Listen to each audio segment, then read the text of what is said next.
कक्षा 12 पाठ 2 मैथिली शरण गुप्त का गीत। गीत का पहला। निरख सखिए खंजन आए, फेरे उन मेरे रंजन ने नैन इधर मन भाए। फैला उनके तन काया तप मन से सरसाए, घूमे वे ईशोर वहाँ ये हंस यहाँ उड़े छाए। करके ध्यान आज इस जन का निश्चय वे मुस्काए, फूल उठे हैं कमल अधर से या बंदूक सुहाए। स्वागत स्वागत शरद भाग से मैंने दर्शन पाए, नभ ने मोती वारे लो यश अर्ध भर लाए। उर्मिला।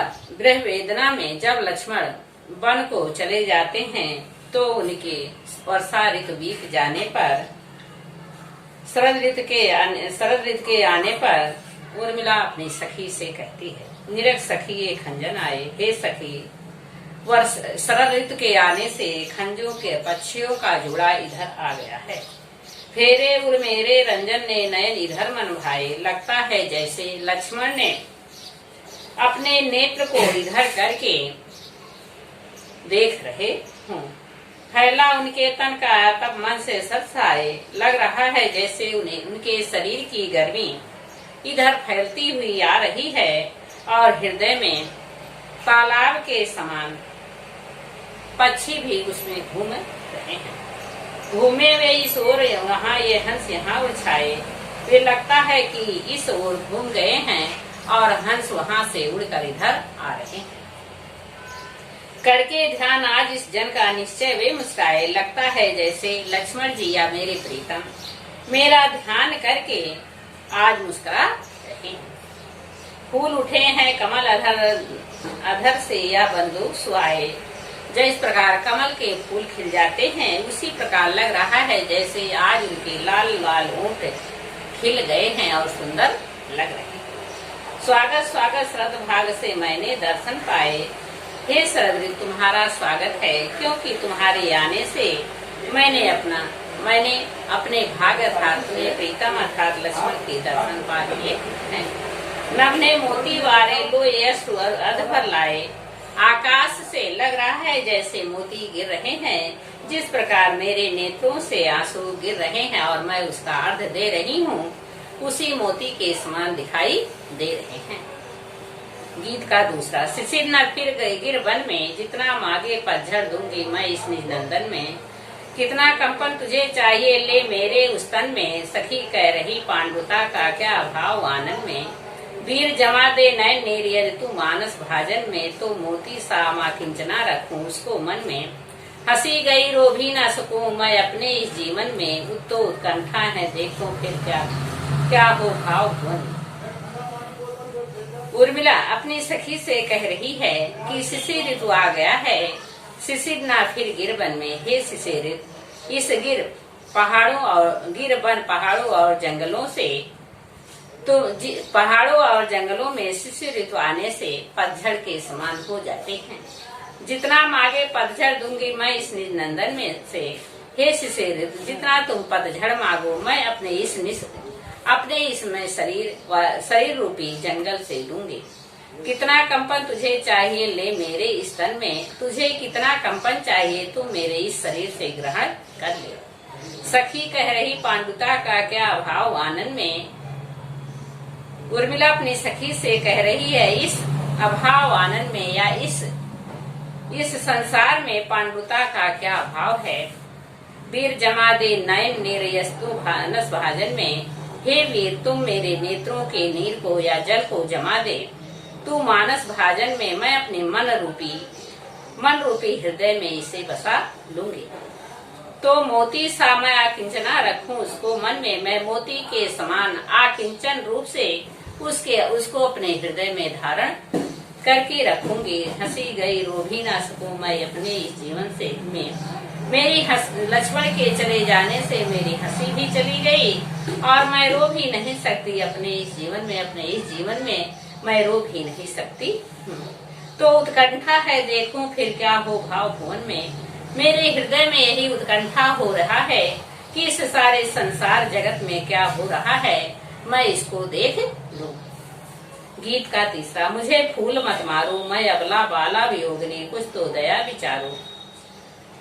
उर्मिला कामदेव से कह रही है, हे कामदेव मुझे फूल मत मारो, क्योंकि एक तो मैं अबला हूँ, बाला वियोगिनी, और मैं वियोगिनी भी हूँ, दुखित भी हूँ। कुछ तो दया विचारो, मेरे ऊपर कुछ तो दया ग्रहण करो। होकर मधु के मीत मदन पर तुम कटु करल नगारो, तुम मधु के मित्र हो या मित्र हो, कामदेव के मित्र हो, पट तुम इस कटु गरल नगारो, मेरे इस शरीर पर तुम अपनी पीड़ा को मत पहुंचाओ।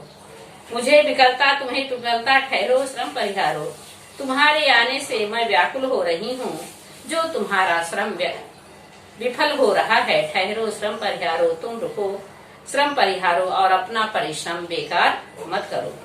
नहीं भोगनी यह मैं कोई, जो तुम जाल पसारो, मैं कोई भोग लिप्सा वाली नहीं हो, जो तुम अपने जाल को पसार रहे हो या फैला रहे हो। बल हो तो सिंदूर बिंदु यह हर नेत्र निहारो, अगर तुम्हारे में इतनी शक्ति है तो तुम मेरे माथे पर लगी हुई सिंदूर की बिंदी को देखो, या हर नेत्र निहारो, या शंकर जी का तीसरा नेत्र है। रूप दर्प कंदर्प तुम्हें तो मेरे पद पर वारो, अगर तुम्हें अपने रूप का घमंड है, रूप दर्प अपने रूप का घमंड है, कंदर्प और तुम बहुत ही घमंडवान हो, तुम्हें तो मेरे पद पे वारो, तो तुम मेरे पद के अर्थात लक्ष्मण के शक्ति पर वारो, क्योंकि मेरे लक्ष्मण जैसे कोई नहीं है। लो यह मेरी चरण धूल उस रथ के सिर पर धारो, तुम्हें अपनी पत्नी रथ का पर गर्व है, तो तुम मेरे चरणों की धूल ले जाकर उस रथ के रथ यथार्थ अपनी पत्नी के सिर पर डाल दो। गीत का चौथा। यही आता है इस मन में, छोड़ धाम धन जाकर मैं भी रहूं उसी वन में, प्रिय के व्रत में विघ्न डालूं, रहूं निकट भी दूर, व्यथा रहे पर साथ साथ हो समाधान भरपूर, हर्ष डूबा हो रोदन में, यही आता है इस मन में। उर्मिला अपनी सखी से कह रही है कि यही आता है इस मन में, मेरे हृदय में यही बार बार आता है कि छोड़ धाम धन जाकर मैं इस राज वैभव को छोड़कर मैं भी उसी वन में जाकर निवास करूं। प्रिय के व्रत में विघ्न डालूं, रहूं टिकट भी दूर, मैं अपने प्रिय लक्ष्मण के व्रत में विघ्न या अड़चन न डालूं, मैं उनके पास भी रहूं लेकिन दूर रहूं। व्यथा रहे पर साथ साथ हो समाधान भरपूर, व्यथा या दुख या पीड़ा रहे लेकिन साथ साथ उसका समाधान भी होता रहे। हर्ष डूबा हो रोदन में, यही आता है इस मन में, मेरा जो हर्ष है वह डूबा हुआ है, अर्थात मैं दुखित हूँ, क्योंकि मेरा हर्ष रोदन में डूब गया है। यही आता है इस मन में, यही मेरे हृदय में बार बार आता है।